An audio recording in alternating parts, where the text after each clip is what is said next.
नमस्कार, मैं आशा राय उम्मीद करती हूँ आप सभी लोग बहुत अच्छे होंगे और हर बार की तरह मैं एक छोटी सी कहानी संदेश के रूप में आप लोगों से शेयर कर रही हूँ। कमेंट करके ज़रूर बताइएगा, आपका छोटा सा कमेंट हमारे लिए बहुत महत्वपूर्ण है। और मैं कहानी शुरू करती हूँ बिना वक्त बर्बाद किए।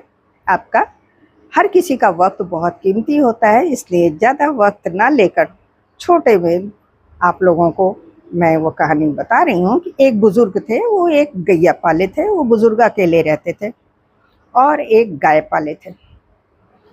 धीरे धीरे बुजुर्ग वक्त बीतता गया और ढलते चले गए। फिर उनको ऐसा महसूस हुआ कि एक दिन मैं नहीं रहूँगा तो इस गाय का क्या होगा, खूंटे पर कौन इसको चारा खाना देगा। इसलिए उस गाय को उन्होंने खूंटे से छोड़ दिया और कहा कि अब तुम जाओ जंगल में, खुद अपना भोजन ढूंढो और खाओ, क्योंकि मैं नहीं रहूँगा तो तुम्हें कोई देने वाला भोजन नहीं है। गाय को छोड़ दिया उन्होंने। गाय जंगल की तरफ गई। सुबह छोड़ दिया था, शाम तक अपना पेट भर के वापस खूंटे पे आ गई। उन्होंने देखा, बुजुर्ग ने देखा तो उन्होंने कहा कि मैं तुम्हें बांधूंगा तो नहीं, बांधूंगा नहीं, तुम्हें जाना है, जंगल में ही रहना है। गाय खूंटे के पास बैठ गई, रात बैठी रही, फिर सुबह गई, निकल गई, अपने आप गई जंगल में पेट भर के, इधर उधर घास चर के आ गई, खूंटे पे बैठ गई। इसी तरह ये क्रिया चलती रही और वो बुजुर्ग देखते रहे।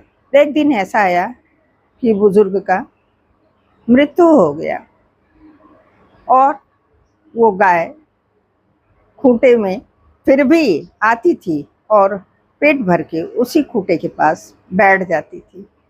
कहने का मतलब ये, तात्पर्य ये है कि हम किसी से मोह में ऐसा फंसते हैं कि अगर वहाँ हमारे लिए शून्य है, कुछ भी नहीं है, फिर भी उसकी मोह नहीं जाती है और हम उससे जुड़े रहते हैं। बहुत सारी चीज़ें हमारी जुड़ी रहती हैं, यादें जुड़ी रहती हैं और हम उससे निकल नहीं पाते हैं, भले ही हमारे लिए वहाँ कुछ न बचे।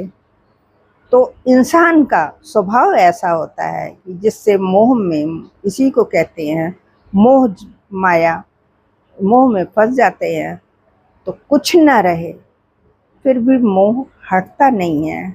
तो आपको मेरी बातें कैसी लगी कमेंट करके ज़रूर बताइएगा कि ये मोह माया हम सभी लोगों के साथ लगा हुआ है। हम सभी लोग कहीं ना कहीं मोह में फंसे हुए हैं और कभी कभी बहुत तकलीफ देने वाली भी बात रहती है।